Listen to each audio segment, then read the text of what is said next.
And we are back with the fourth segment of the GSMC Basketball Podcast presented by the GSMC Sports Network. And in this fourth segment, I'm going to be talking about some basketball news, free agency news, summer league news, things like that, as well as continue to give opinions on, this game that's going on with the United States and Serbia. One of the things that I should point out is that the bench points differential between USA and Serbia is staggering. United States bench has 30 points compared to Serbia's bench, who has 9 points.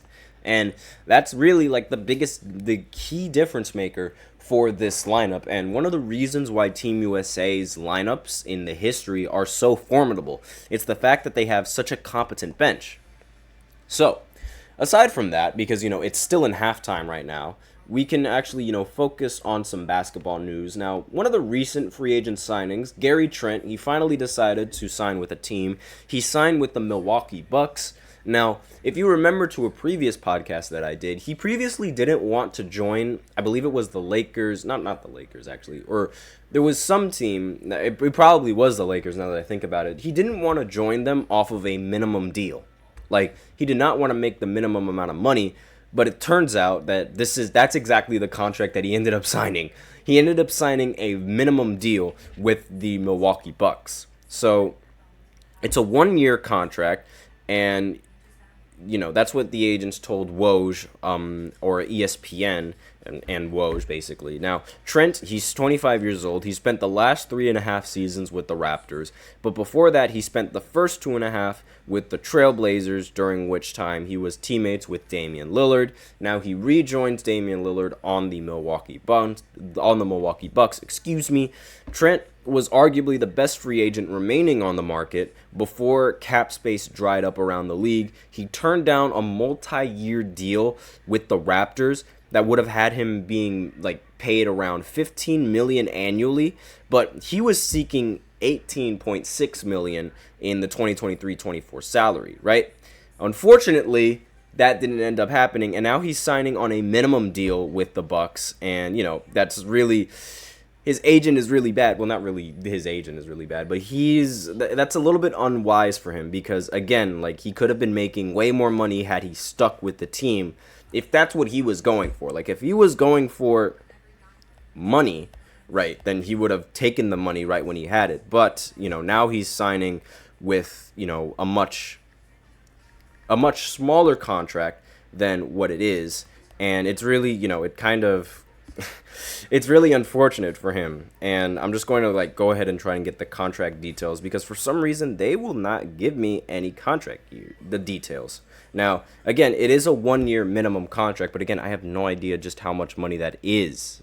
Now, could someone please tell me where the money is? It's not popping up, but it is a minimum contract, so he's making way less than what he should have been making if he were to stay on the team. So just a bad move for him in general. But let me know what you guys think, if this is a great move, coming in from the Bucks perspective, because if you remember, they recently let Malik Beasley go to the Detroit Pistons, right?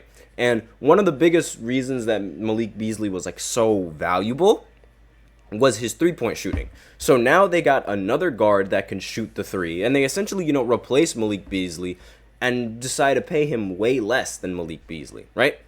Now, I think this is a great move for the Bucks in the sense that they're saving money, and they're also getting a valuable player in return, and they're replacing a player that they, really needed for this season. Now, in some summer league news, I don't really like doing this, but I'm going to have to, because this is the biggest trend that's going on in the summer league. Alexander Sarr. Now, he was the second overall pick for the Washington Wizards. He went 0 for 15 in the summer league. That is god awful. 0 for 15 in the summer league. He was really, really bad. That is horrible.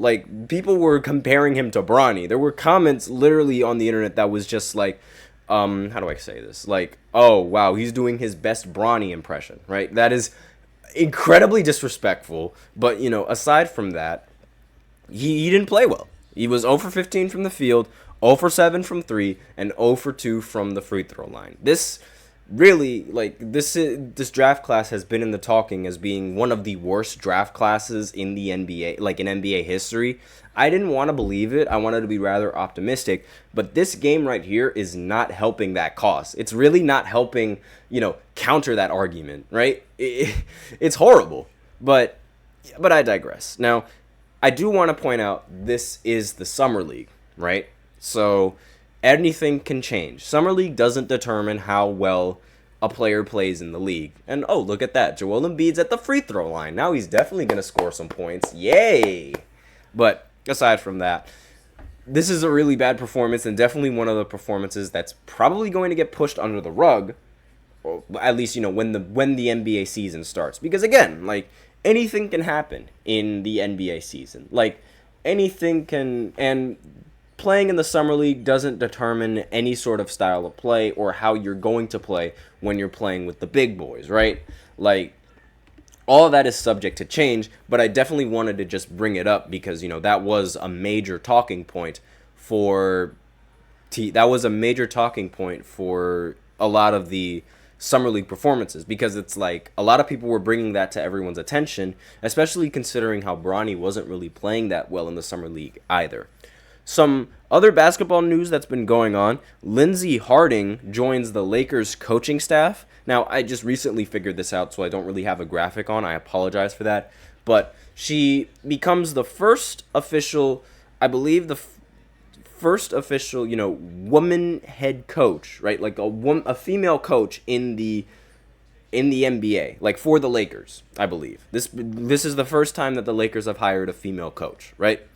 And she had a 10-year professional career in the WNBA, playing for the Mystics, and that's her most popular time. She was also the head coach for the Sacramento Kings G League team, and she ended up winning Coach of the Year for that league, which, again, is very impressive. She also was able to move the Kings G League team up to the number 1 seed, which, again, is just all that more impressive. So she does have a resume in this league, right?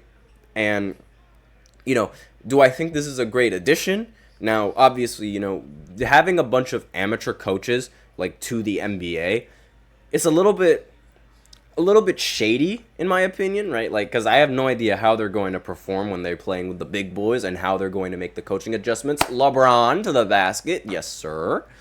And right now, the Team USA versus Serbia game, right now it's 66-45 USA. Finally, the United States are actually playing some basketball. LeBron got 7 points, beautiful, but obviously Steph Curry is leading this team and leading the game to victory. He's on the bench, right? Actually, no, he's playing right now, but he has the most points on the team, and it's just, phenomenal basketball being played all around. And let's see. Oh, there's shots below the belt in the comments saying, she ain't no Becky Hammon. Let's go Spurs. Now, you're probably right, but again, we have no idea, like, how this is going to pan out. Another thing that I just, I almost completely forgot to mention was, and this is for basketball news, it's Patrick Beverley. He recently signed a contract with a team in Israel, I believe it is. Yeah. And he's headed to Europe to play for the Hapoel Tel Aviv. Again, forgive me if I completely botch that team name.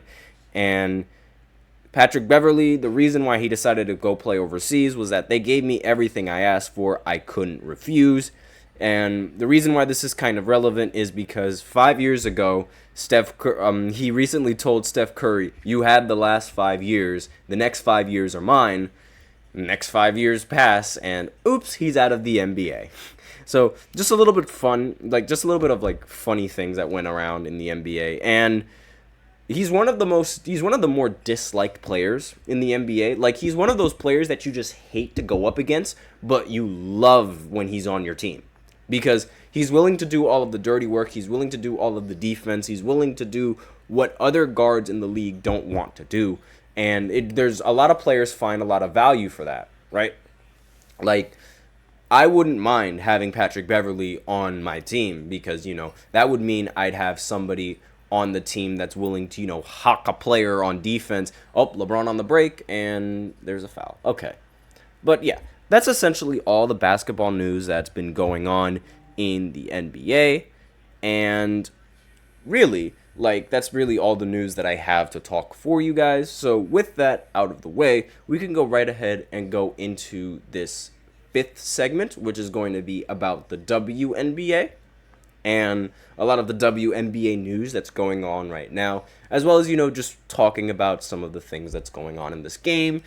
Team USA, they're actually playing USA basketball, so I'm not going to really touch on it that much because, it seems like United States are just going to blow these guys out again as Drew Holiday hits a wide open three.